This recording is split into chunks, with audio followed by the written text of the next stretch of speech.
Ang title po ng ating message ngayong umaga, When the Unexpected Happens.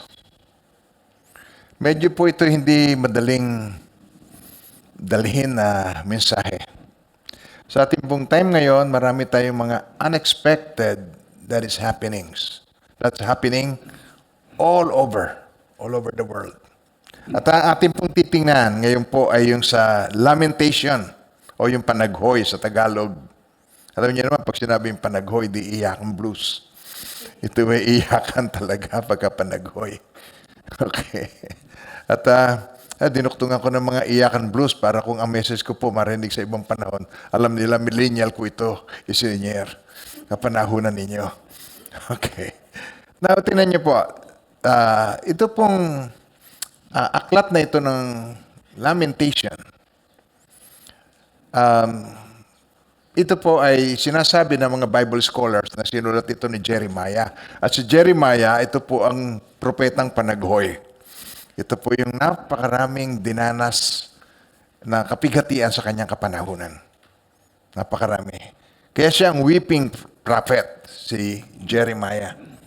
Panaghoy, iyakin siya. Now, ito po isinulat, more or less, 586 years BC o before Christ was born. Yung ating time ngayon po, Anno Domini o AD. Hindi yun after death. Yung isa ay before Christ, okay, yung BC. Pero yung AD, Anno Domini, ibig sabihin, the year of the Lord. Ngayon po, the year of the Lord na tayo. Kaya, yung pong 586 years, bago isinilang ang Panginoong Jesucristo, nakadanas ang bansang Israel. Ito pong Jerusalem na kubkob ng kaaway ng Babylonia na pinangungunahan ni Nebuchadnezzar. Kaya ito po sa chapter 1 verse 1, ganito po ang babasahin ko po sa inyo kung ano po yung pambungad ng book na ito. Sabi po rito, ulilang-ulila ang lungsod na dating matao. Dating bantog sa buong daigdig, ngunit ngayon tulad ng balo. Dating pangunahing lungsod, ngunit ngayon ay alipin. Yung time na yon, yun ang dinadanas nila at tinan nyo sa verse 2, buong kapaitan siyang umiiyak sa magdamag ang mga matay. Laging luhaan. Lumayo na ang lahat at walang natira kahit isa upang umaliw sa kanya. Hindi na siya kayang aliwin ng kahit sino sa kapighatian na kanyang dinaranas. Ang dati niyang kaibigan ngayon ay kanyang kaaway. Ito po ay bansa. Applicable din ito sa isang family. Applicable din ito sa iyo personally, kung may dinaranas kang ganyan. Applicable din ito. Mangyari po yung solusyon kung paano mapagtagumpayan, okay? When the unexpected happens, what do you need to do? Paano mo ma-handle ang ganong sitwasyon? At ito'y nasa panahon po natin ngayon. Ang panahon natin ngayon, nangangailangan natin na matutunan kung paano tayo ay maka-adapt. Tatatandaan yung word na yon. Lagi yung konsiderasyon ng mga tao ay IQ, mataas ang IQ. Okay? Intelligence quotient. So, mataas. Meron po siyang ginagawang test para masukat yon. So, pagka nag-apply ka ng trabaho, IQ test. Pero, ang kalimitan po, pagka nagtatrabaho na, ang bumabaksak ang mga tao sa EQ, yung emotional quotient. Napaka-emotional. Suicidal. Iginigive up ang lahat dahil sa kanyang emosyon. Bumibigay sa kanyang nararamdaman. Ang knowledge of the truth and the knowledge of God, ipinagpapalit dahil sa kanyang nararamdaman. So, ang EQ mahina, pero ang taas ng IQ, mahina ang EQ. Pag mahina ang EQ, they cannot do much. Probably, they cannot even finish college. Pag mahina ang EQ. Maaring ito, hindi makapanatili sa kanyang posisyon kung siya nasa leadership. Kung mahina ang EQ, bibigay siya. Pero ang pinakamatindi sa lahat, ang hindi ninyo narinig, yung AQ. Adaptability quotient. Nakaka-adapt sa sitwasyon. Nakaka-adapt siya yung kaya niyang mag-adjust. Ang adapt means adjust. Nakaka-adjust siya sa mga situations ng buhay. Pwede siyang mayaman, pwede siyang mahirap, pwede siyang busog, pwede siyang gutom. Nakaka-adjust katulad ni Apostle Paul yung sinasabi niya. Nakaka-adapt siya sa kanyang karanasan, sa kanyang sitwasyon. Sign of maturity. Ang mga immature, hindi maka-adapt. Ang mga immature, hindi maka-adjust. At ngayon, napapanahon na, time na para tayo ay gumising. It's time for us to wake up. This is a wake-up call from God. Itong nangyayari sa atin sa buong paligid, yung nangyayari sa buong mundo, yung pandemic na ito, global. Pagka global na hawak ng Diyos yan, globe. Ibig sabihin, God is in control. Sadya, gusto ng Diyos, ang tao will turn around to Him. Bumaling sa Kanya. Kaya titingnan natin po ito, what to do when the unexpected happens. Ito po, kung ito yung nangyari sa iyo, kung yung hindi mo inaasahan, nangyari sa buhay mo, at marami po yan. Marami mga unexpected na maaaring mangyari sa isang tao. Amen po. So dito po sa Lamentation chapter 2 verse 11, sabi dito, I cried until the tears no longer come. Okay. Yan personally, naranasan ng ilan sa inyo. Naranasan ko.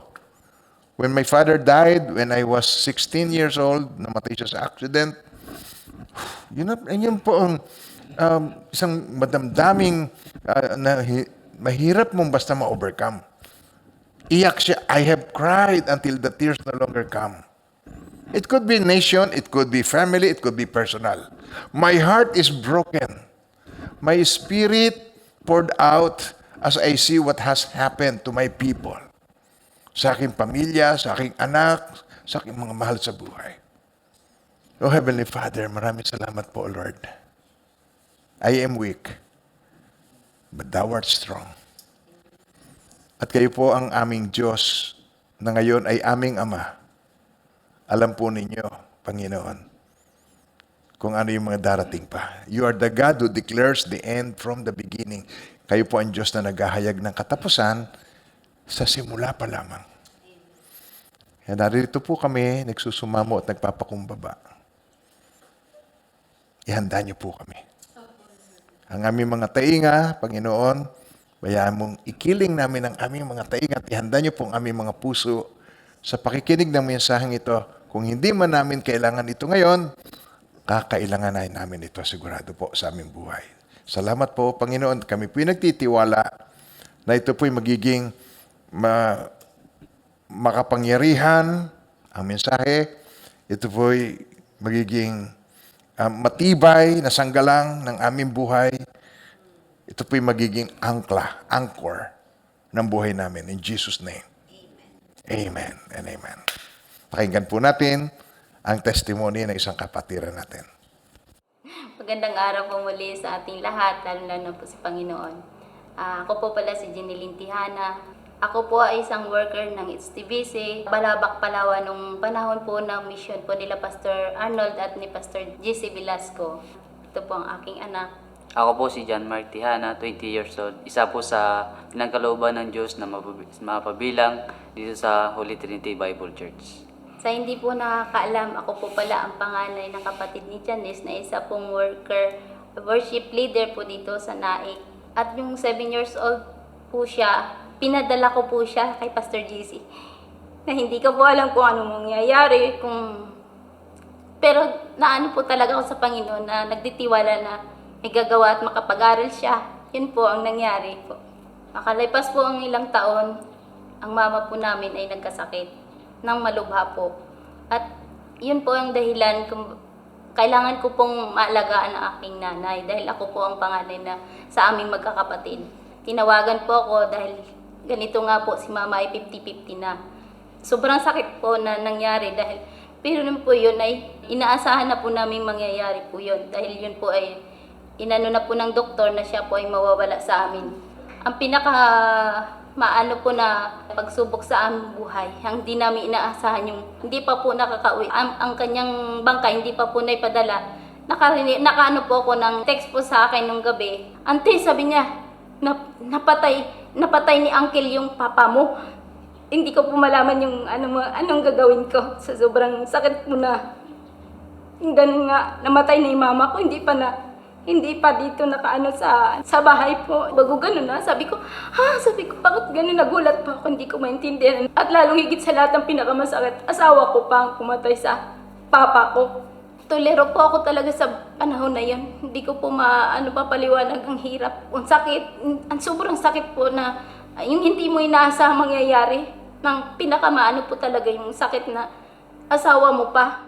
Yung time po na yun, hindi ko naman inaasahan na tumawag ang kuya ko sa akin na minura pa nga po ako na bakit daw nasa bayan ako, bakit ko daw pinabayaan si Lolo, tinaga raw po ni Papa, si Lolo, na patay na raw po. Nanginig po ako nun, hindi ko po alam kung ano yung nasa isip ko, hindi ko po alam kung ano yung tumatakbo sa isipan ko, kung bakit nagawa ni Papa yun.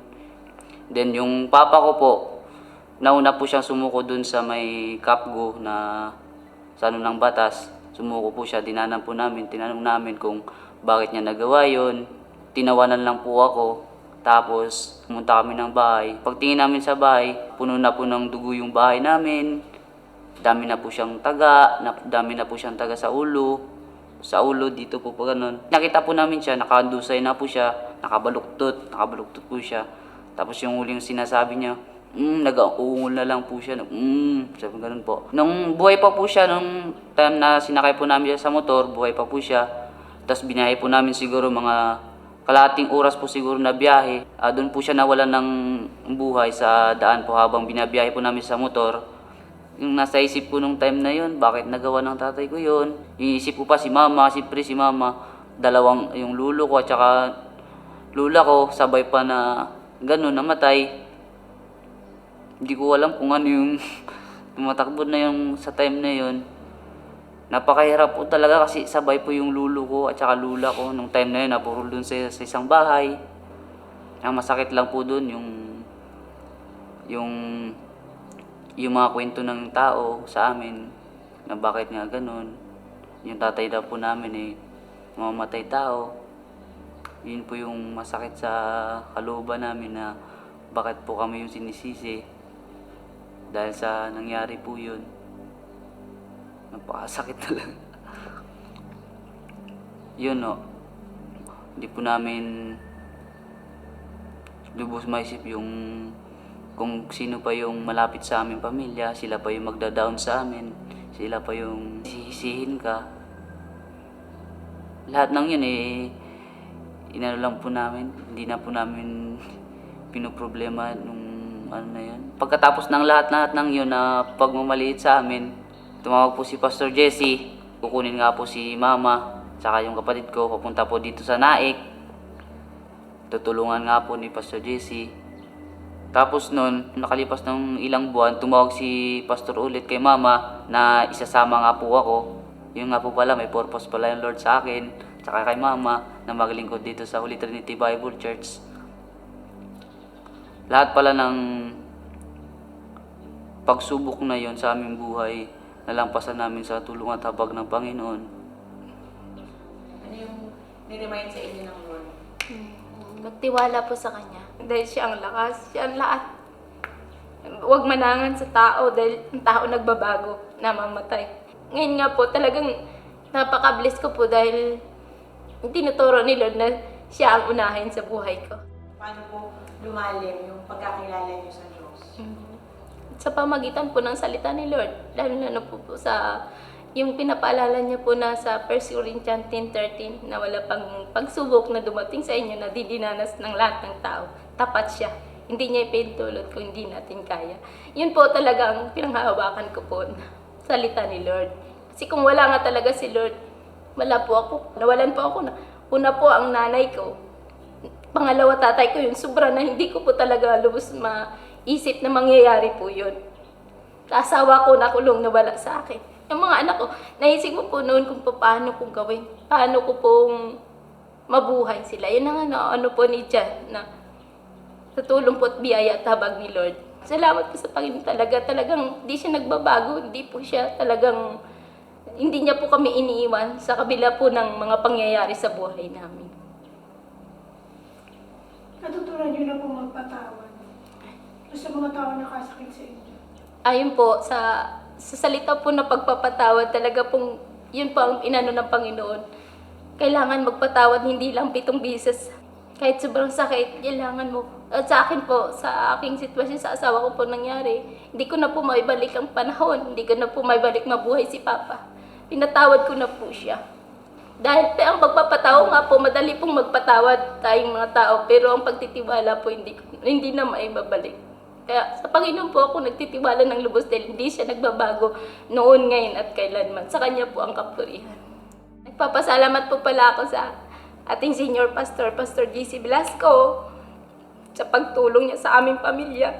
Bagamat hindi niya kami kaano-ano, inalagaan po kami. Salamat po sa Panginoon sa buhay niyo, Pastor, lalo na po kay Mami BC Velasco po, Pastora. Salamat po, lalo higit sa lahat, ang aking kapamilya STBC. Salamat po sa inyong lahat sa pananalangin.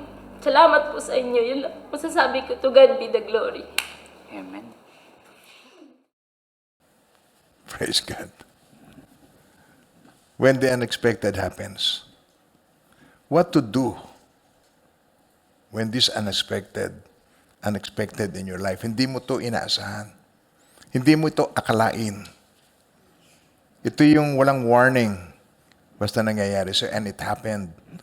Anong kailangan mong gawin? Kaya po titingnan natin ngayong umaga. Ang unang-unang lesson natin na dapat nating matutunan to, number 1, turn to God. Yung unexpected na yon, walang taong makakatutulong. Sabit po sa Lamentation chapter 3, verse 28 to 29 ay ganito. Meron pong ginawa si Jeremiah. Doon sa kanyang ginawa na yon, tayo ay merong matututuhan. Dito sa bahaging ito, he turned to God. When we suffer, pag tayo nagkaroon ng sufferings na ganito, we should sit alone in silent patience. Ulitin niyo yung word na yun. Silent patience. Okay, tiyaga, manahimik. We should bow in submission, kababaang loob, for they may still be hope. So katulad ng sinabi ni Angay, nanangay sa salita ng Diyos, wala namang pagsubok, ang tao na binibigay ng Diyos na hindi pangkaraniwan sa lahat ng tao at kalakip ng pagsubok, bibigyan ka niya ng way out, tutulungan ka ng Diyos. All of a sudden, bigla kong naisipan siya, bigla ko siyang naalala. At mahirap ang aking desisyon. Dahil pagka siya tinulungan ko at dinala ko rito, kasama niya ang anak niyang maliit, kasama niya ang anak niyang teenager, si Janjan. 3 na kaagad sila nandito. Tapos sila, isasama ko sa staff. Paano kung yung staff naman magreklamo sa akin, Pastor, bakit yung ginawa sa amin ito? Di napakahirap sa akin yung decision na yun. So, ginawa ko anyway. Because malakas ang conviction sa akin. Yung kanyang panalangin, yung kanyang panaghoy, dininig ng Lord. Tapos inilagay sa heart ko yon. Tapos pinadalan ko siya ng ticket, pinapunta ko siya rito, pinasundo ko siya sa airport, at nagsimula ko siyang tulungan at mahalin. Ang laging bukang bibig ko ngayon ay tinuturo sa mga staff ay ganito. Simulan na ninyo, stop using people. Start loving and helping them. Sila ay mahalin nyo at sila ay tulungan nyo. Pero huwag niyong gamitin ang mga tao. Tigilan niyo ng paggamit sa mga tao. At ito ay nagiging kaugalian na ng mga tropa, ng mga staff, ng mga worker. Actually, hindi naman tayo nagagamit talaga. Pero ngayon, nandun yung ating goal, yun ang ating gustong gawin. We don't just use people. Hindi natin sila ginagawa ng ganon para maging bahagi, para sila ay mag-tights sa HTBC. No. We don't do that. Ginagawa natin because we love them. Gusto natin ma-experience nila ang presence ng God. Gusto natin ang kanilang prayer ay tugunin ng Diyos. Matulungan natin sila na magkaroon ng powerful prayer. They should learn how to bow in submission because there is still hope in the Lord. Amen po. So, paano gagawin yun? That is true praying. When you turn to God, it is through prayer. Hindi rin malayo dito ang tinuro ni Jesus. Sabi niya rito sa Matthew 6:6, "But when you pray, go into your room alone. And when you have shut your door, sinara mo yung pintuan, pray to your Father who is in the secret place, and your Father who is in secret will reward you openly." Kung ano yung iyong panaghoy, kung ano yung iyong daing, kung ano yung nagpapahirap sa iyong kalooban, tutulungan ka ng Panginoon. Naniniwala ba kayo na naririnig tayo ng Panginoon? Na wala siyang, hindi niya nawawaglit na sabihin, ay, namatay. Oh, hindi. Ay, na-aksidente. Ay, nasaktan. Ang lahat ay alam ng Diyos sa ating buhay. Amen po. Sabi sa Tagalog, ngunit kapag mananalangin ka, pumasok ka sa iyong silid at isara mo ang pinto, tsaka ka manalangin sa iyong amang hindi mo nakikita, at gagantihin ka ng iyong amang nakakakita ng kabutihang ginagawa mo ng lihim, na ikaw ay nakadepende sa Kanya. Nang iyong puso ay ipino-pour out mo sa Kanya. Di ba? Ang lesson na ito ay kailangan nating matutunan sapagkat marami mga tao nagpe-pray pagkakakain.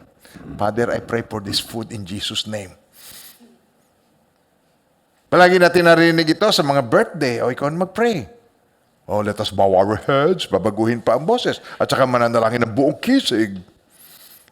Alam nyo, when you start to pray, when you start na magpe-pray ka doon inside your closet, praying in the closet will keep you from the temptation of trying to be impressive to people. Time for you to open your heart to God honestly. Hindi natin kinakailangan magpa-impress at magbago ng boses natin. Magpe-pray ka doon sa marketplace, sabi ni Jesus. Magpe-pray ka doon sa mga kanto na matao. Magpe-pray ka doon sa mga lugar na public place, public place para ikaw ikilalanin. No, hindi yon. Okay. Huwag na tayong tumanggi. Pagka ikaw ay inatasang mag-pray, tapos it is a public prayer, you are praying publicly, kinakabahan ka. Kukuha ka ng kodigo, magpiprepare ka ng mga gandang pangungusap, pero hindi yun talaga mula sa puso mo. Pero pagka ikaw ay nasa iyong closet, when you are inside your room and you shut the door, praying in this manner will keep you from the temptation of trying to be impressive na ikaw ay hangaan. Apakaganda po ng panalangin ninyo. Ako bless na bless. Congratulations. Kung baga sa 1 to 10 po, you got 10. Okay. Parang meron kang score sa iyong pagpipray.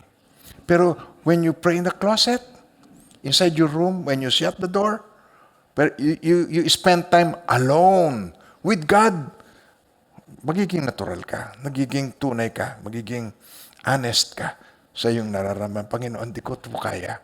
At saka yung mga sexual sin, yung mga kasalanan mo na patuloy ka nagpipretend na hindi mo yan mapagtagumpayan, masasabi mo sa Diyos. May papahayag mo sa Kanya ng buong puso. Panginoon, sobre itong kahalayang nararanasan ko. Ako yata'y na-addict na rito. Panginoon, tulungan niyo po ako, palayain niyo po ako. Makakahingi ka ng tulong, yung mga hindi mo masabi-sabi sa ibang tao, masasabi mo ng buong puso sa Panginoon. Amen po. Meron isang pangyayari dito sa panahon ng earthly ministry ng Panginoong Jesucristo. Meron pong isang ruler ng synagogue na ang pangalan Jairus. Ito si Jairus, lumapit siya kay Jesus. Meron siyang anak na siguro around 12 years old. So itong anak ni Jairus na ito, nagkaroon ng malubhang karamdaman. And he came to Jesus. Dito sa Luke 8, verse 49 to 50. Nagpunta siya at hiniling niya na, maaari po bang ipanalangin ninyo po yung aking kaisa-isang anak na babae. At malubha po ang kanyang kalagayan. Sumama naman si Jesus sa kanya. At si Jesus, patungo sa lugar na yon, meron pang isang humarang sa kanya na babaeng inaagasan. Yung meron mang issue of blood. Tapos, ang ginawa ni Jesus, huminto pa rin siya doon, pinag-pray niya. Pero ito si Jairus, ang buong patient na naghintay. Hindi niya sinabing, hayaan nyo na't dinudugo naman yan. Ang anak ko naman naghihingalo na. Sa akin naman kayo sumama. Wala siya sinabi, tahimik lang siya. He waited patiently. Hanggang sa nung matapos na yung babae na pagaling, ay samantalang nagsasalita si Jesus, dumating ang isang lalaking galing sa bahay ng tagapamahala. Ito ang message sa kanya, the unexpected. Patay na po ang inyong anak. Sabi niya, dako po. Kung si Jesus lamang hindi naharang ng babaeng ito. Kung si Jesus lamang dumiretso doon. Para yung kay Martha, natatandaan ninyo, sana nabuhay ang anak ko. Sabi, patay na po ang inyong anak. Sabi niya kay Jairo, huwag na ninyong abalahin pa ang guro. Don't bother him. Tapos na po. Nang marinig naman ito ni Jesus, sinabi niya kay Jairo, huwag kang matakot. Manalig ka't di siya maano. Sabi niyo ngayon, huwag kang matakot. Okay, ready? Huwag kang matakot. Manalig ka't di siya maano. Bakit huwag matakot? Eh, patay na. Bakit sinabi huwag matakot? Tayo takot na takot sa death, parang tingin natin yun dead end, parang wala na tayong magagawa. We have that kind of fear. At alam niyo yung pagkatakot, yung fear ng tao, yan po ay natural sa atin. Kaya kanina lang tinanong ko, sino sa inyo rito ang wala ng fear? Wala makasagot. Sino may fear pa? Taas ang kamay. Okay? Ano? Sa kabila ng mga tinuturo ko sa inyo, wala pa rin kayong pananampalataya, may fear ka pa rin. Fear is the absence of faith, and faith is the absence of fear. Tapos natawanan sila, alam na nagbibiro lang ako. There is always fear. But we need to learn how to handle it. Okay? So, what to do when the unexpected happen? Ang una, turn to God. Why God? Because God is in control. Alam ng Diyos ang kanyang gagawin. Amen po. Kaya sabihin, huwag kang matakot. No. Alam ng Diyos na ang takot magdudulot sa atin ito na tayo ay maparalyze. Alam niyo, pagka ikaw ay kargado ng takot, natutulala ka na. Namumutla ka, di mo alam ang gagawin mo. Nakaganyan ka lang. Nakatingin ka lang, nangangatog ang baba mo. Hindi mo alam, paralyzed ka. You don't know what to do. Yung grief, matinding kalungkutan, naiyak pa yun gumagalaw yun. Yung galit, ito naman, nagigitil naman ito. Pero alam niyo yung takot. Hindi makagalaw. Takot malungkot, takot maiwan, takot sa aring-maring mangyari. Kukuha niyo ba sinasabi ko? Unang papasok sa isipan, sabi nga ng Sister Angay, sabi niya, ano kaya ang gagawin ko? Paano ko kaya itataguyod ang anak ko? Na ganitong pangyari. Mangyari yung kanyang tatay, panday, nagagawa yun ng mga itak. Yung itak na ginawa niya, yun ang itinaga sa kanya. Manggagawa siya. At napakagaling. Si Nelio, na-meet ko siya. Mabait na tao siya. Nagtataka ako kung bakit siya mag-aaway sila Tataka ako. Pero lasing silang pareho. Nangyari mga bagay na yon. Ang unang nasa isip niya, paano ko itataguyod ang aking mga anak? Alam ng Diyos ko ano ang kanyang gagawin. Dati, nung dumating sila rito, tinutulungan ko sila. Tinetrain ko sila. Nagpe-pray kami every morning, 5:30 in the morning, nagpe-pray kami hanggang sa sila'y gumaling. Alam niyo ngayon, tinutulungan nila ako. Tinutulungan nila ang church. Dati tinutulungan sila, pero ngayon manggagawa na sila, tumutulong na sila. At mahihirapan na ako pag sila'y nawala. Dahil nakasanayan ko na yung may mga bagay na inaako nilang responsibilidad. Si Angay sa pastoral house, si Jan dito sa premises, ang malaking bagay na nandito ang mga taong ito. At si Shine nagpapangiti sa akin. Kaya, ang lahat, all things work together for good.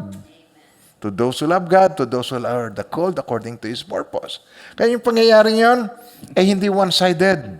Hindi lang I'm helping them. Alam niyo, yung mga tao, umpisa, you are helping them, and then later on, they will help you. Patutulungan nila kayo. Napakabuti ng Lord, sa kanyang lahat ang kapurihan. Amen po. Kaya nung sinabi ng Panginoon sa kanya, huwag kang matakot, manalikat di siya maano. Alam niyo?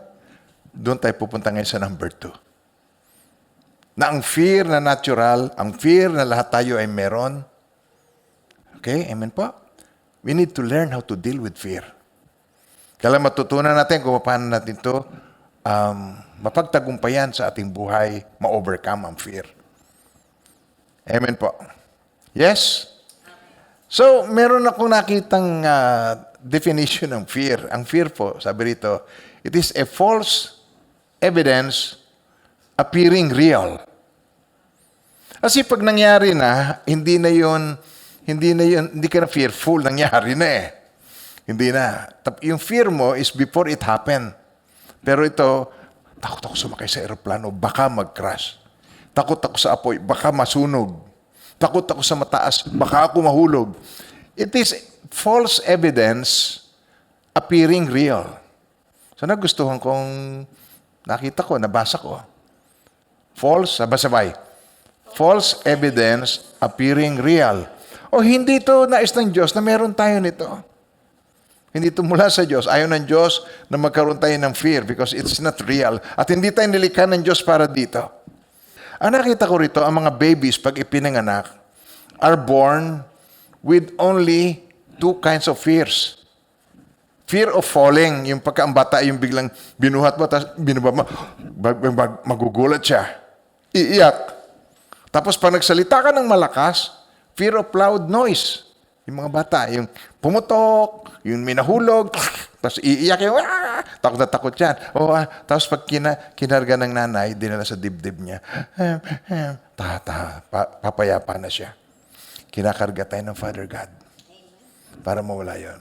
Pero yung other fears in your life, yung other fears na yan, learned. Natutunan mo lang yan. Natutunan mo takot kay Dracula. Nakita mo ba, totoo ba si Dracula? Natuto ka man takot sa manananggal, yung kalahati ang katawan. Natuto kang matakot sa aswang na nagbabago-bago ang anyo. Natuto kang matakot sa momo. Hello? Nandiyan ba tayo? Natuto kang matakot sa dilim. Kasi pag namatay ang ilaw, bigla may marinig na mananakot. Momo, ganyan. Patatakot ka ngayon. So ito ay learned. Natutunan mo lang yan. Kaya walang iniwan niya sa iyong panlasa. Panlasang Pinoy. Gusto mo yung bagoong, pag may kare-kare, bagoong. Gusto mo yung may sausawan. Pag may mangga, may heko. Pilipino lamang gano'n. Adapt natin yung learned. Natutunan lang natin yun. Yung sobrang gusto mo yung matamis, sobrang gusto mo yung maalat. Mangyari, walang refrigerator nung araw ang mga Pilipino, kung magluto, laging maalat. Preservative. Kaya mga minamahal ng Panginoon. Originally, dalawa lang itong fear ng bata. Pagkahulog at saka yung malakas na boses. Yung iba pa natutunan na lamang. So pagka naiintindihan po natin yon, learn. So para din yan yung program, pwede mong i-undo. Kung yan nagawa mo, you do and then you can undo. Pwede mong alisin yan sa iyo kasi hindi naman yan originally na nilikha ka ng Diyos para dyan. Amen po.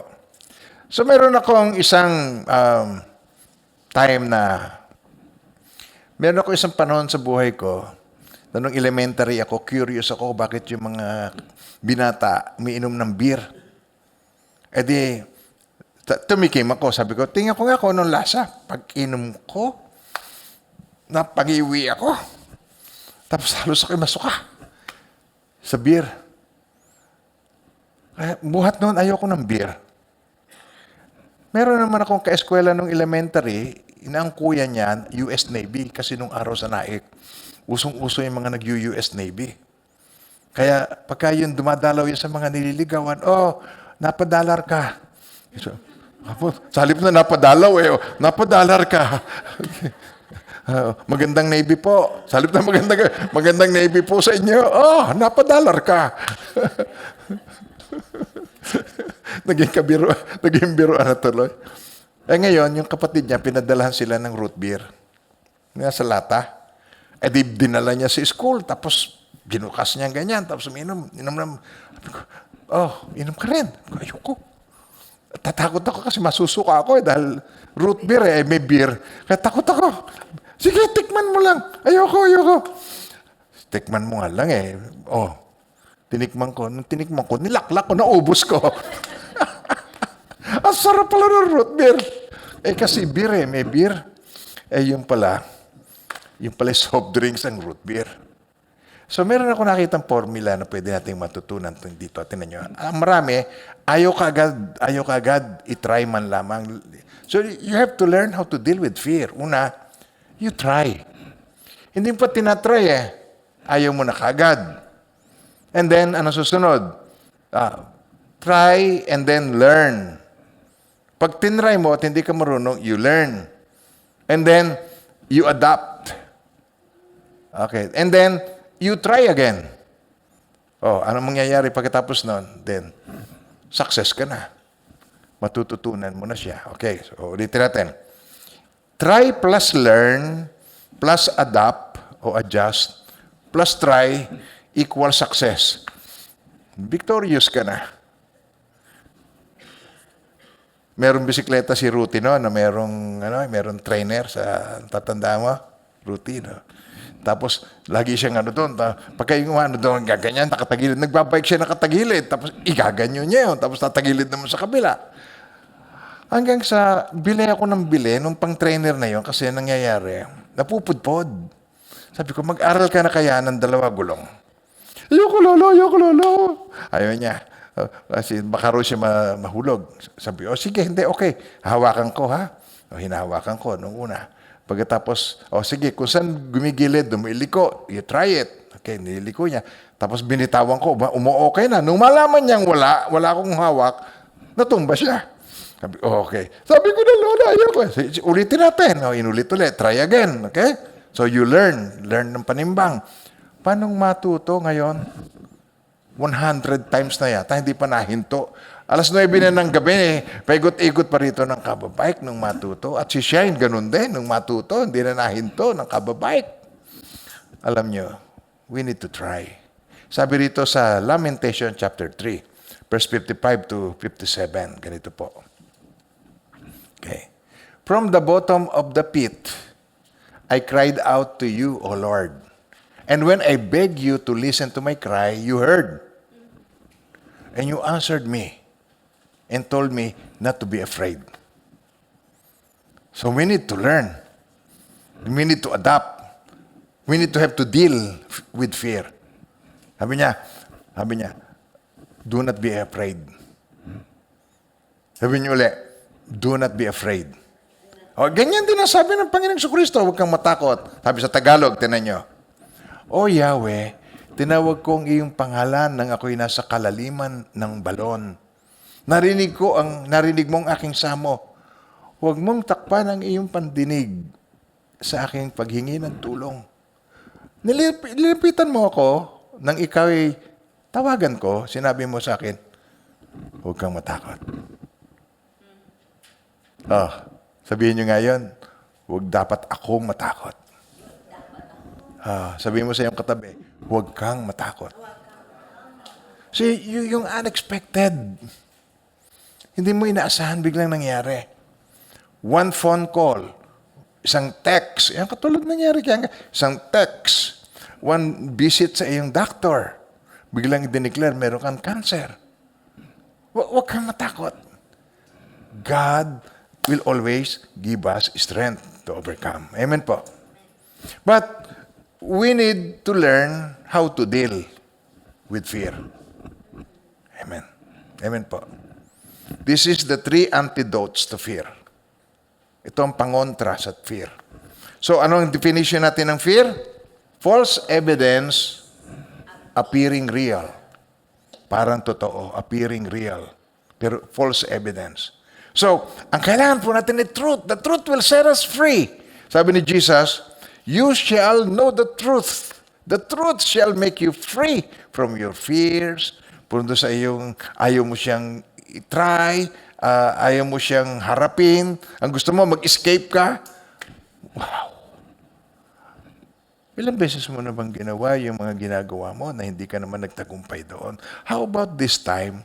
Tingnan natin itong itinuturo sa atin na mga bagay na natutunan ni Jeremiah sa kanyang panaghoy, sa kanyang kahirapan ng kanyang kalooban, and we learn from him. We learn from what he did according to God's lesson in his life. Amen po. Hindi ba? Kung hindi mo man to kailangan ngayon, kakailanganin mo ito.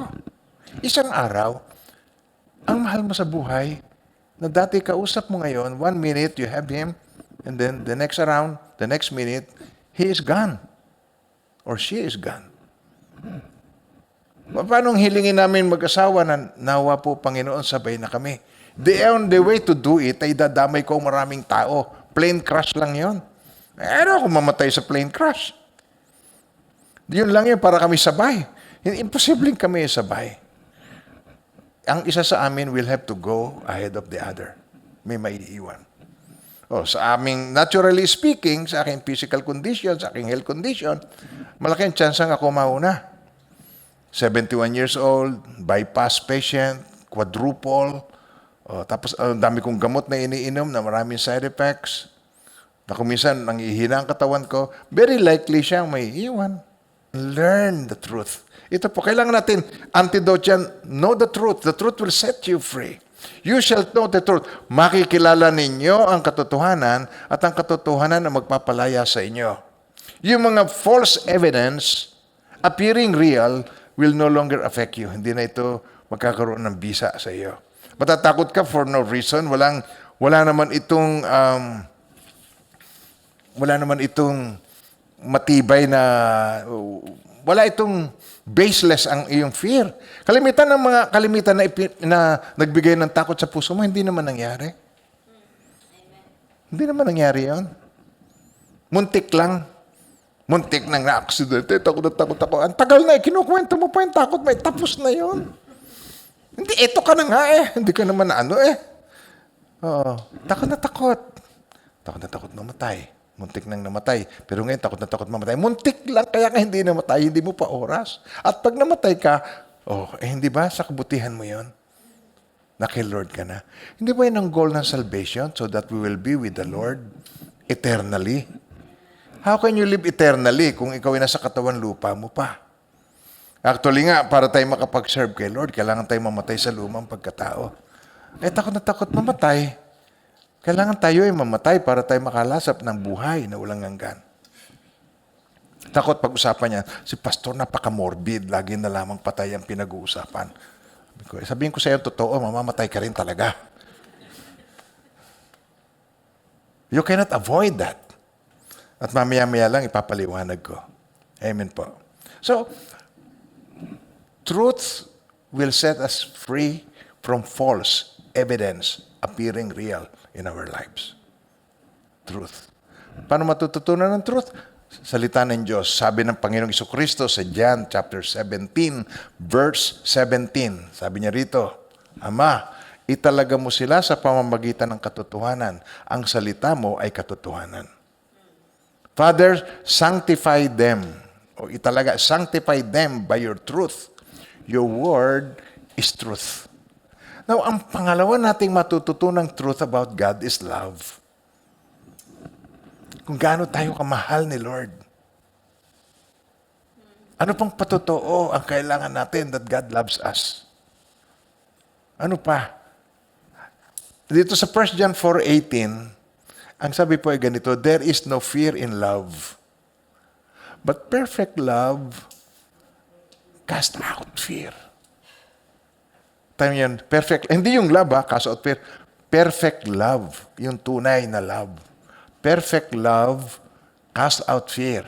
Because fear involves torment. Si Jesus nang umaksep nun, siya nang umako ng torment, siya nang umako ng parusa, siya nang umako ng lahat ng hirap. Siya na ang namatay para sa atin. Siya na umako ng ating mga kasalanan. But he who fears has not been made perfect in love. Hindi pa niya na-experience. Sa Tagalog, tinan niyo po. Sa walang kalakip na takot, ang tunay na pag-ibig. Sabihin yung word na yun, tunay na pag-ibig. Oh, mahal naman kita, pastor. Talaga, love naman ko kayo, pastor. Love. Pero pag kinorek kita, look at your attitude. Tingnan mo yung kung paano ka mag-respond sa correction. When I correct you, maring inilid ako ng God to correct you. Pero if you love me, pagpapasalamat kay pastor, maraming salamat po. Hindi niyo po ako kanaano, pero pinagmamalasakitan niyo po ako. Dahil, bakit ko pagtsatsagang malasakitan? Kaya ang dami kong apo na nasa Amerika, kailangan, teenager na sila, kailangan nila ako to correct them. So, walang kalakip na takot ang tunay na pag-ibig sapagkat pinapawi ng pag-ibig ang anumang pagkatakot. Hindi pa ganap. Hindi pa na-experience. Hindi pa buhay sa iyo ang pag-ibig ng sino mang natatakot. Fear to be alone, fear of the future, fear of what's going to happen.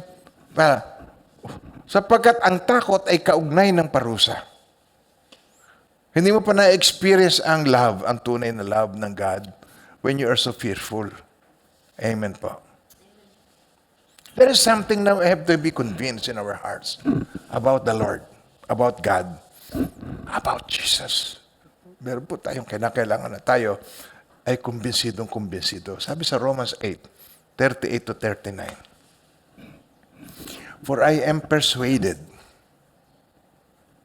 that neither death, nor life, nor angels, nor principalities, nor powers, nor things present, nor things to come, nor heights, nor depths, nor any other created thing shall be able to separate us from the love of God, which is in Christ Jesus our Lord.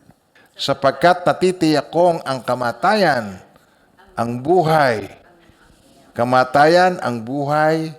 ang mga anghel, ang mga pamunuan, ang mga bagay sa kasalukuyan, ang mga bagay na darating, ang mga kapangyarihan, ang kataasan, ang kalaliman, o ang alimang nilalang, ay hindi makipaghihiwalay sa atin sa pag-ibig ng Diyos. Pag-ibig na ipinadama niya sa atin sa pamagitan ni Kristo Jesus nating Panginoon. What more proof that God loves us? Wala na po ako mababanggit pa. Wala na ako maiisip pa. Sukdulan na ang cross. Sukdulan na ang Calvary. Sukdulan na yung sakripisyo. Sukdulan na yung hubot-hubad na ipinako ang Panginoon. Sukdulan na yung putungan siya ng korona ng tinig, duraan sa mukha, suntukin, bugbugin, parusahan. Sukdulan na para mapatunayan ko na mahal ako ng Diyos. Nangyari ako po naka-experience ng pakiramdam ko, hindi ako love ng aking magulang. Ang tatay ko, busy sa trabaho niya. Ang nanay ko, busy sa trabaho niya. Namatay ang tatay ko, naiwan kami when I was 16 years old. Tapos ako ay pangatlo sa bunso. 8 kami. Nung isinilang ako, ang magulang ko ay sawa na sa bata. Tapos dahil ako ay neglected, edi para ako yung tuta na neglected, yung tuta na hindi mo hinimas-himas, tawagin mo, paikot-ikot lang, hindi tumusunod. Para akong tutang ligaw. So, ako lagi na pag-iinitan. Lumaki ako ng ganon. Lumaki ako. Nakaranas ako sa kamay ng mga kapatid ko. Nakaranas ako. Kaya, yon mga minamahal ng Panginoon, pinagpapasalamat ko sa Diyos. Kung ako'y naging paborito, di ako'y Jeff Rocks.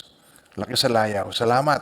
Nakasanayan ko, pinag-aral ko, sarili ko. Salamat, nagsikap ako. Ang mga anak ko, ganoon din ang pananaw. Natuto kami. Mga anak ni Boying. Natuto. Salamat sa Diyos. All things work together for good to those who love God, to those who are called according to His purpose. Amen po. Sapagkat natitiyak kong, tinan niyo po, ang kamatayan, tinan niyo po yun. Meron ka bang katiyakan sa pag-ibig ng Diyos sa iyo? Na walang makapaghihiwalay sa pag-ibig ng Diyos sa iyo? Meron ka bang katiyakan? Hindi magkakaganyan ang iyong pananaw at wishy-washy na desisyon kung ikaw may katiyakan na mahal ka ng Diyos. Kasi yun will cast out fear. Perfect love will cast out fear in your life. Sapagkat natitiyak kong ang kamatayan, ang buhay, ang mga anghel, ang mga pamunuan, ang mga bagay sa kasalukuyan, ang mga bagay na darating, ang mga kapangyarihan, ang kataasan, ang kalaliman, o ang alimang nilalang, kahit mga diablo man o spiritual, hindi makapaghihiwalay sa atin sa pag-ibig ng Diyos. Pag-ibig na ipinadama niya sa atin sa pamamagitan ni Kristo Jesus na ating Panginoon. What else? What proof? What more proof? Kaya yung love will cast out fear. Yung perfect love will cast out fear. 100%. Sigurado ako dyan. Amen po. Maharap mo. Wala naman akong karanasan sa buong buhay ko na maging pastor. Wala naman akong karanasan sa buong buhay ko na maging pastor ng ganitong kalaking gawain na mayroon pang mga outreaches. Wala po akong karanasan. Pero ang Panginoon, pag sa Kanya ka nagtiwala, hindi ka niya iiwan, ipababayaan man. Nandyan siya lagi. Para tayo bigyan niya ng lakas. Para tayo Kanyang patnubayan. Hindi niya tayo pababayaan. Amen po. At ito ang darating sa atin sa pangatlong yan, sa letter C, faith. Ito yung antidote natin. Truth, love, faith. Why? Because you know how much God loves you. Dahil mahal na mahal ka niya, then magtitiwala ka na sa Kanya. At yung malalim na pagtitiwala, yun na ang iyong faith. Amen. Amen po, mga minamahal ng Panginoon. Unti-unti niyang nai-introduce sa iyo ang Kanyang sarili. Sabi sa Psalms 34 verse 4, I prayed to the Lord and He answered me, freeing me from all my fears. Sa Tagalog, tingnan niyo po. Ang aking dalangin dininig ng Diyos, nawala sa akin ang lahat kong takot. Pag-ibig niya ang nadama kong lumukob sa akin. Napakabuti ng Panginoon. Walang word na maaari mong ihambing sa Kanyang pag-ibig sa atin. Ang nakakatuwa, mahal na mahal ka niya yung pag-ibig na wala kang pwedeng paghambingan. Pero ang focus mo ng pag-ibig sa tao mo inaasahan. Masyado kang dependent sa tao. Codependency. Iyan ang nakakatuwa. Nakakatuwa na nakakainis. Why? Ang God ang mayroong proven record from the beginning hanggang sa ending ng panahon ng tao. Siya ang mayroong track record na gano'n kung magmahal na hindi kayo sukatin. Pero bakit ang mga tao, ang hinahanap ang pagmamahal niya is from the outside in. Ang pag-ibig niya, nilagay na niya sa atin sapagkat ang Holy Spirit na nanahan sa puso natin. Unang tanggapin mo ang Panginoong Jesucristo na biging templo ka ng Diyos. Kung ikaw ay templo ng Diyos, di hindi ka na niya iwan, ipababayaan man sa anumang panahon na kasama ka niya, walang reason para ikaw ay humanap ng kaligayahan mo ay sa iba. Because God is inside you. Kasama natin. Yun ang Emmanuel. Nagtabernakulo sa atin ang Diyos. Ito po, tinan ninyo. Sa 2 Timothy, chapter 1, verse 7. God has not given us a spirit of fear, but of power, and of, love, and of sound mind. Alam mo yung sabihin niyo, Tagalog? Sapagkat hindi espiritu ng kaduwagan ang ibinigay sa atin ng Diyos, kundi espiritu ng kapangyarihan, espiritu ng pag-ibig, at espiritu ng katinuan. Alam niyo ba yung sound mind? Sound ang mind? O yung unsound ang mind? Aba, edi kakaiba. Hindi sound ang utak, hindi sound ang isip. Nakita na ba kayo ng mga ganun? Medyo nasa borderline? Kung hindi pa kayo nakakakita noon, tawa na kagad kayo. Alam niyo na linya ko no? Kung hindi niyo pa alam po sino yun, ay mga minamahal ng Panginoon, alam niyo, when you have faith in Jesus, you have everything. Pagka may pananampalataya ka kay Jesus. Sa John 11, verse 25, Ang fear natin mostly may kinalaman sa masamang mangyayari, and the worst na maaaring mangyari, mamatay tayo. Fear of death. Takot mamatay. Ang mga tao takot sa virus, takot sa COVID, takot mamatay. Sabi niya rito, sabi ni Jesus kay Martha, I am the resurrection and the life. He who believes in me, though he may die, he shall live. Imagine mo ba kung bigyan kita ng batong puti na pagka may kaguluhan na isubo mo? Darna! Meron kang kapangyarihan. Hindi ka tatablan ng bala pagka yung binabaril ka, sinasangga mo na, ching, ching, ching. Meron kang panangga, anting-anting. Mga minamahal ng Panginoon, ito hindi anting-anting. Truth will set you free. Ang pagkakilala kay Jesus ay makilala natin siya sa kanyang kabuuan kung sino talaga siya. Pero tinan nyo, I am the resurrection and the life. He who believes in me, though he may die, he shall live.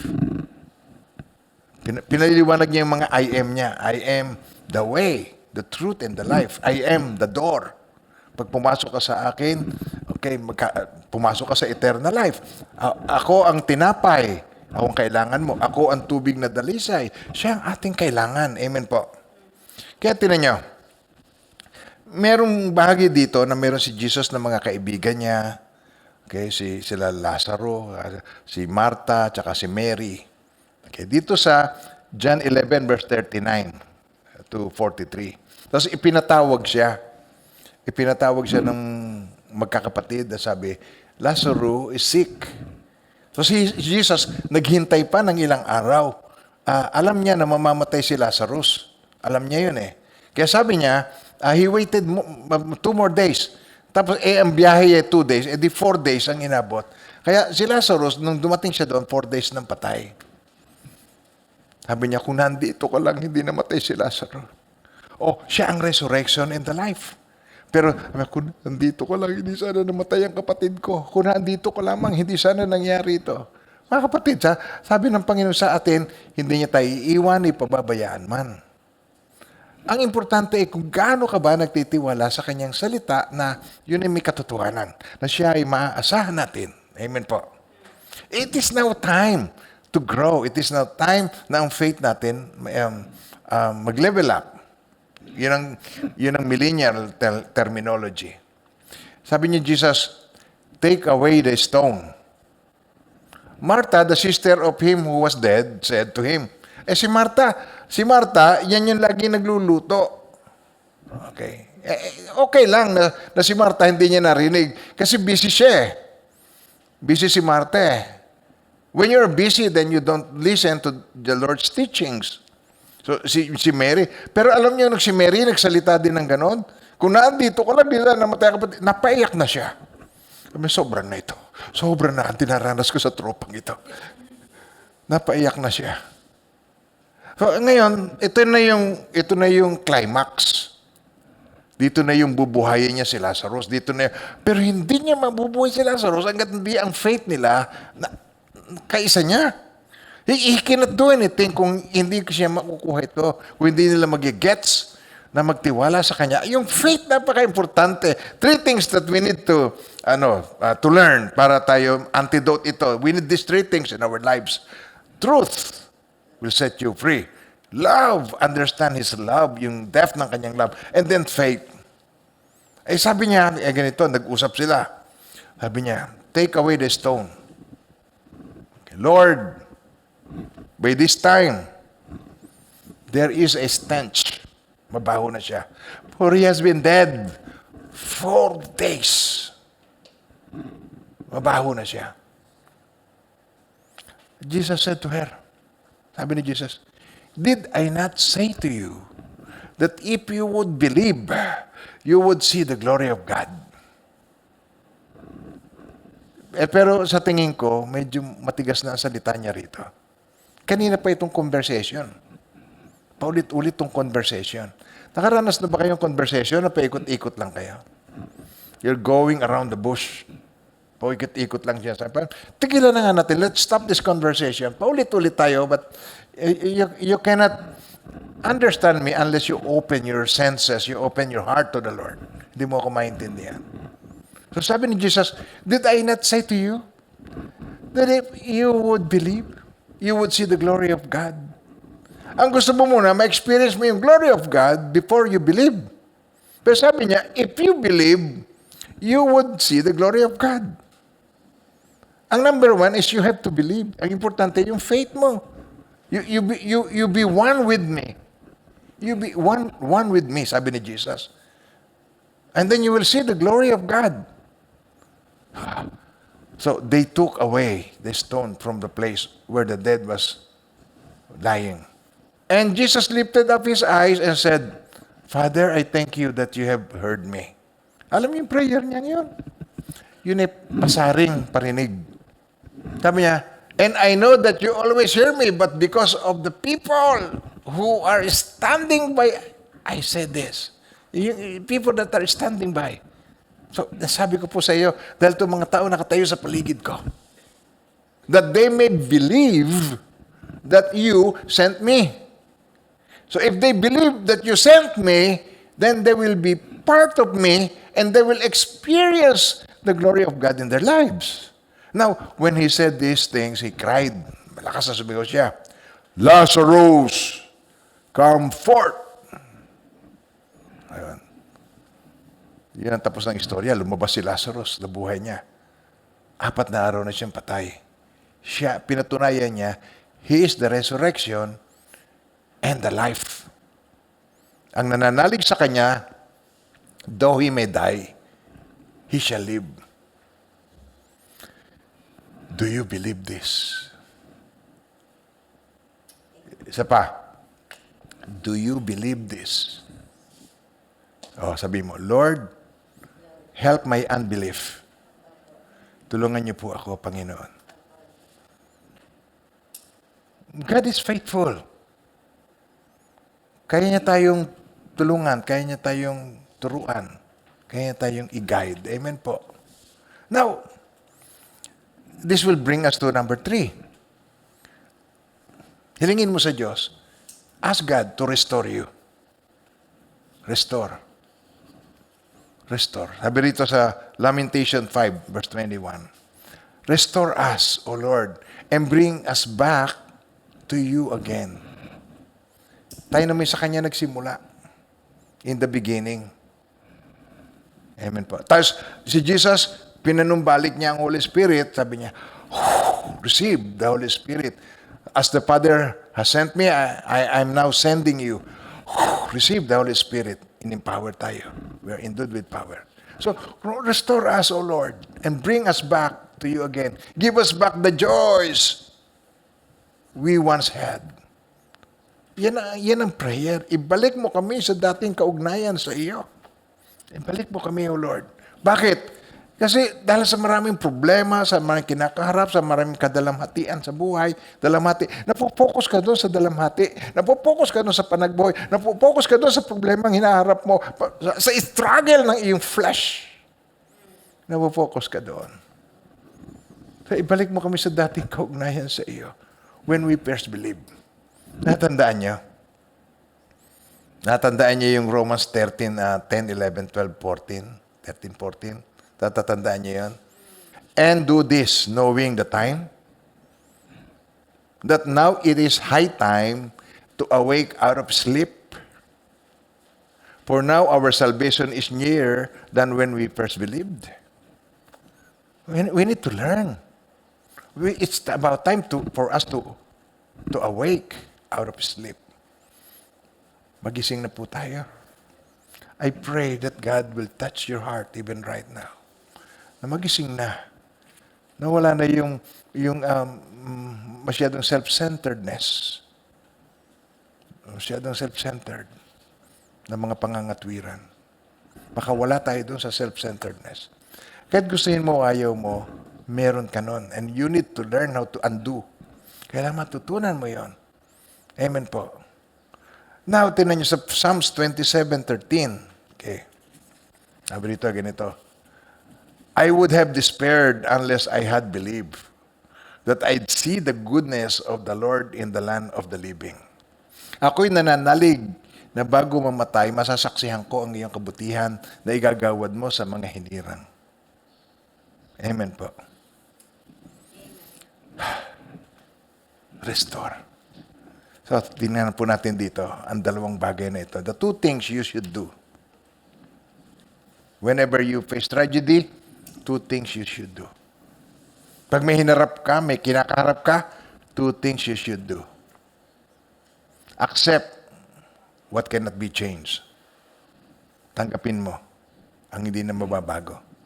Hello, nandiyan ba tayo? Meron kang mababago. Ang heart mo, pwede mong mabago. Ang attitude mo, pwede mong mabago. Ang response mo, pwede mong mabago. Pero ang kamag-anak mong namatay na, namayapa na, hindi mo yun mababago. Amen po. Ang pagka-oras mo na, hindi mo yun mababago. Sabi dito sa Isaiah 43, verse 16 and 18 to 19. Okay, tingnan natin. Thus says the Lord, who makes a way in the sea and a path through the mighty waters. Do not remember the former things, nor consider the things of old. Behold, I will do a new thing. Now it shall spring forth. Shall you not know it? I will even make a road in the wilderness and rivers in the desert. Kaya halimbawa, ang iyong problema iniiyakan mo yung kawalan ng iyong mahal sa buhay na namayapa. Okay. Hindi na siya mababalik. Kahit hilingin mo ng hilingin, mababalik. Pero tayo naman, sabi sa salita ng Diyos, makakapunta sa Kanya. Amen po. Kung siya mananampalataya. Pero kung hindi siya mananampalataya, hindi mo gustong pumunta sa Kanya. Kung siya mananampalataya, hindi siya makakabalik, pero tayo makakapunta sa Kanya. Pakabuti ni Lord. Amen po. Okay. Kung minsan, mayroong mga pangyayari sa ating buhay. Iniwan ka ng asawa mo, may ginawa siyang isang bagay na siya ay napalayo sa iyo. Wala ka nang magagawa doon. Anong kailangan mo para ikaw ay magkaroon ng kapayapaan sa buhay mo? Ang peace makamta mo.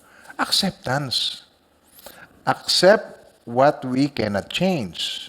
Tingnan niyo po, mga minamahal ng Panginoon, si Apostle Paul, tingnan niyo, para hindi siya ma-discourage, natuto siya ng acceptance. Sabi niya sa Philippians 3, verse 13. Okay. Sabi rito, but one thing I do, sabi niya, I do not count myself to have apprehended. Hindi sa nakamtam ko ng lahat. But one thing I do, isang bagay na aking ginagawa para mapagtagumpayan ko ito. Forgetting those things which are behind, tanggap na niya and reaching forward to those things which are ahead. Kung ano yung meron pa ako, yun ang papahalagahan ko. Ano yun? Ang buhay na hahantong sa langit. I press toward the goal for the prize of the upward call of God in Christ Jesus. Doon siya nandun. Amen po. Ay, pangalawang ating gustong matutunan na gustong ituro sa atin ni Lord, ito, focus on what's left, not lost na ating buhay. Paano yun? Ano ibig sabihin nito? Magkaroon ka ng pusong nagpapasalamat. Hindi yung nawala, kundi ano yung natira. Ano ba natira? Buhay mo. Natira ang buhay mo. So, ilista mo kung ano ang natira sa iyo. Buhay mo. Ano pa? Mga anak mo.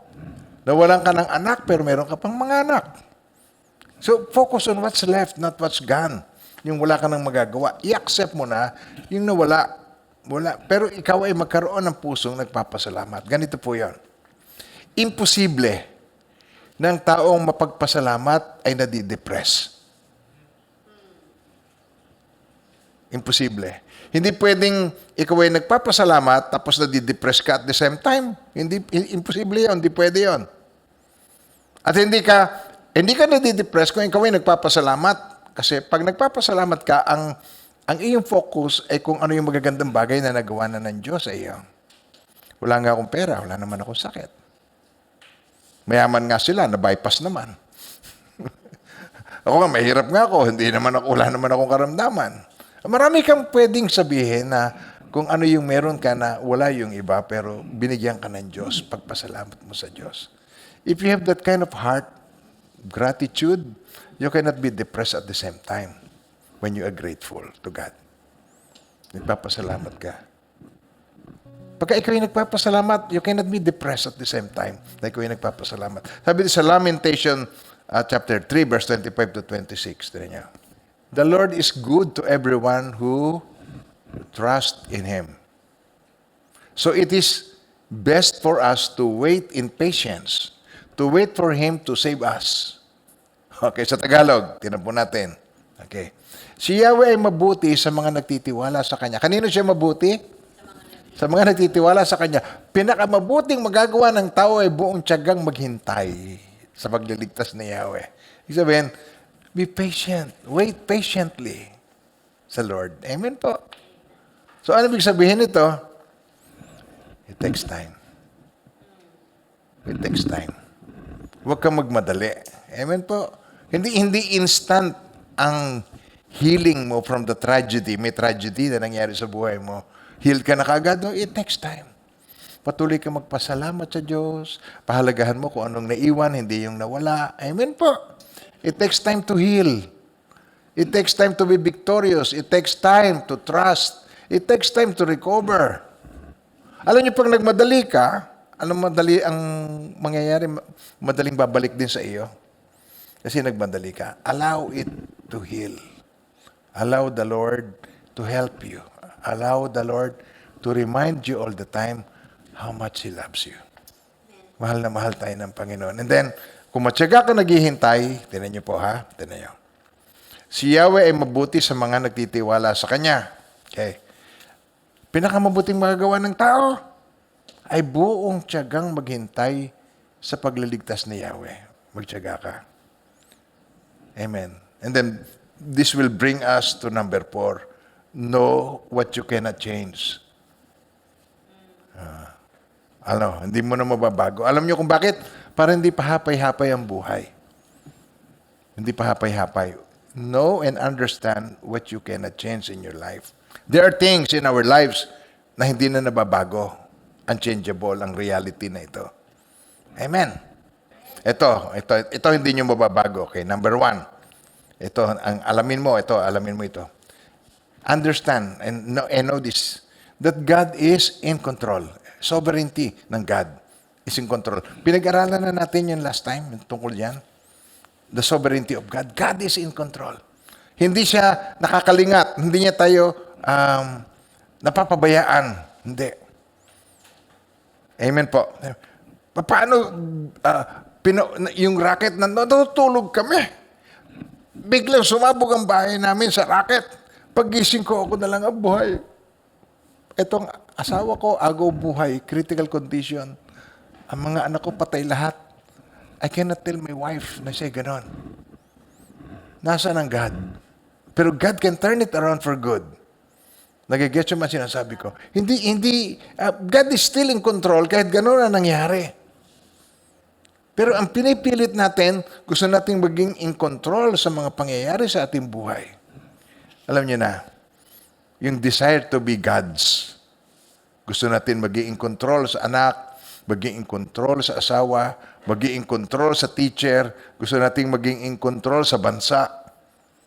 You cannot control kung sino ang magiging magulang mo. O pinanganak ako ng magulang ko, hindi ko mapipili. Sana si Bill Gates na lang yung naging tatay ko. Ang yaman sa amin namin. Sana ang tatay ko ganito, sana ang nanay ko ganon. Kasi meron akong kaibigan na ang nanay niya na mapakamaunawain sa kanya. Ang nanay ko noon, nung bata-bata pa ako, napakalupit sa akin. Mabaksik ang nanay ko sa akin. Naging kaibigan ko lang siya nung na-born again kami pareho. Alam niya ng kaibahan, magka-espiritu kayo. Inu-oppress ako nung dati, pero nung naging born again siya, nung nakilala niya si Lord, mahal na mahal niya ako. Dineclare niya nga nung 40 years old ako, ito ang pinakamabait kong anak. Nadokling ako. Hindi ako makapaniwalang sasabihin ng nanay ko yun na akong pinakamabait na anak. Now, God is in control. God, gusto niyang malaman mo na in the process ang mga tao sa kamay niya. Amen po. Amen po.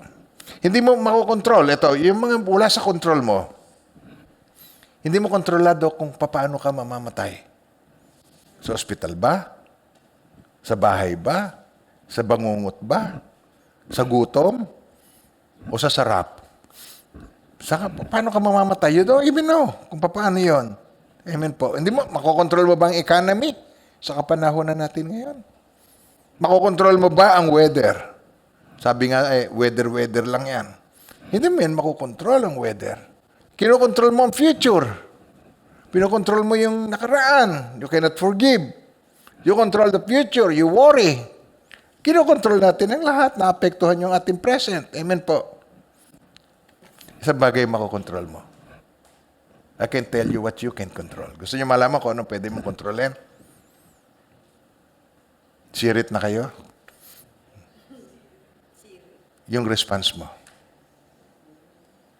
Yung tugon mo. Sa mga pagsubok ng buhay. Kung kinubkob, mananaghoy ka, pero magtitiwala ka kay Yahweh. Makokontrol mo yon. Amen po. Makokontrol mo yung attitude, makokontrol mo yung response. Yan ang pinakamalaking lesson na kailangan nating malaman. What you need to know. That God is in control. Pero there are things in your life, this is the only thing you can control, your response, your attitude. Pag kinorek ka, ikaw ay in control. Susunod ka ba? Mag-i-stampera ka ba? Susuwayin mo ba? Oh, amen ba tayo doon? Well, ang secret ng crisis control ng Diyos. Christ control na buhay. Okay. Crisis.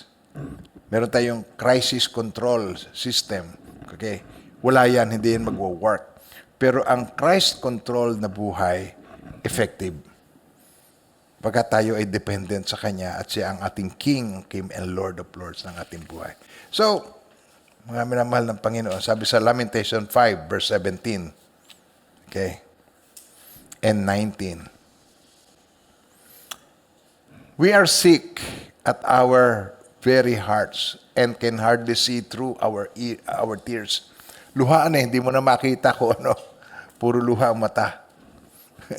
But you, O Lord, are King forever and will rule to the end of time.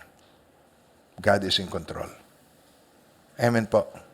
Sabi sa Tagalog, dahil dito ay nagkasakit ang aming puso. Dahil sa mga bagay na ito, ang mga mata namin lumabo. Lumabo dahil sa luha. Ikaw, O Panginoon, magpakailanman ay naghahari. Ang iyong trono ay nananatili sa lahat ng salinlahi. Hindi ka nagbabago. You are in control. Amen po. And this will bring us dito sa pangalawa, number 2. Kung anong dapat nating matutunan. What you need to know. Amen po. God is never going to stop loving me. Hindi siya makaka-stop doon sa pagmamahal ng Diyos sa akin. Iniligtas niya ako, maaari ba ako pabayaan ng Lord? Amen po. Sa Lamentation, okay, chapter 3, verse 19, okay, to 23. Simpait ng abdo ang alalahanin sa aking paghihirap. Lagi ko itong naalala at ako'y labis na napipighati. Gayon may nanunumbalik ang aking pag-asa kapag naalala kong pag naalala kong pag-ibig mo, Yahweh, ay hindi nagmamaliw.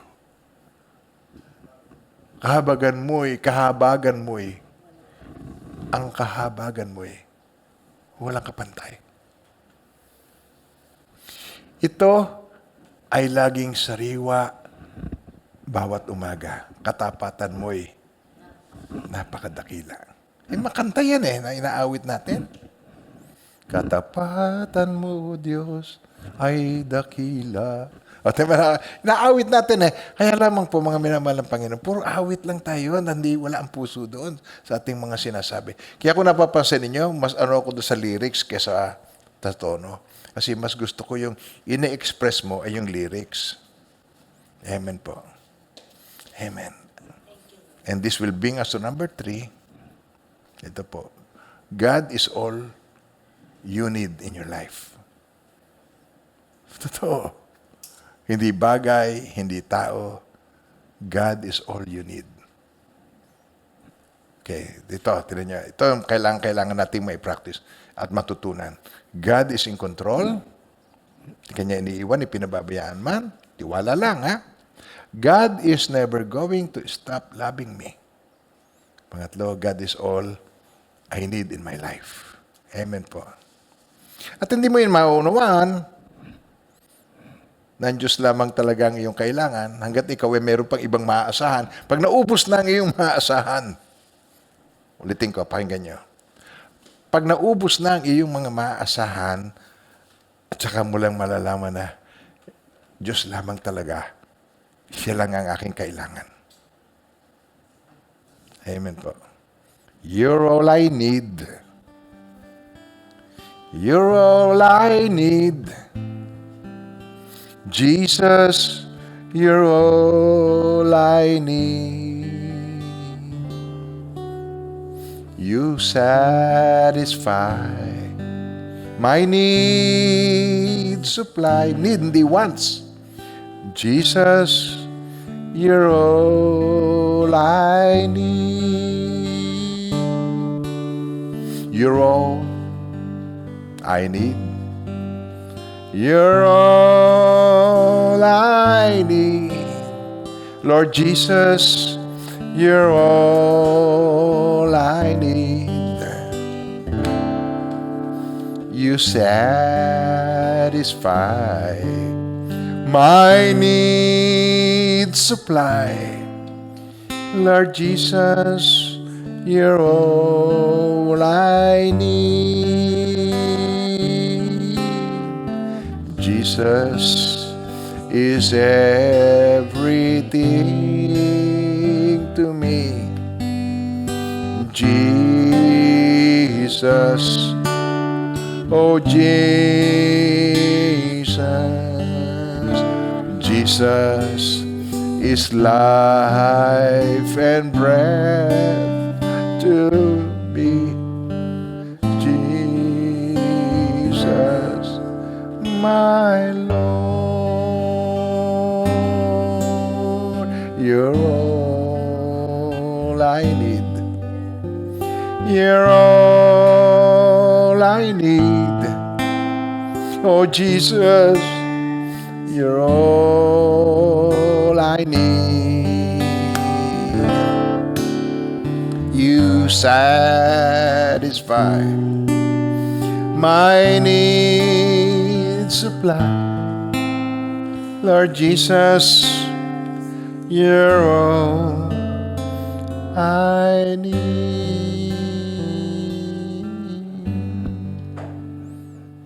Iwanan ko sa inyo ang isang verse, Lamentation 3:24. Ginawa na ito ni Jeremiah na nauna sa atin. Marami tayong dadanasin. National, maring family, at maring personal. But deep in my heart, I say, the Lord is all I need. I can depend on Him. Ulitin natin. Basahin po ninyo ng buong puso. Okay. Deep in my heart, the Lord is all I need. I can depend on Him. Tagalog. Okay. Si Yahweh ay akin. Sa Kanya ako magtitiwala. Amen po.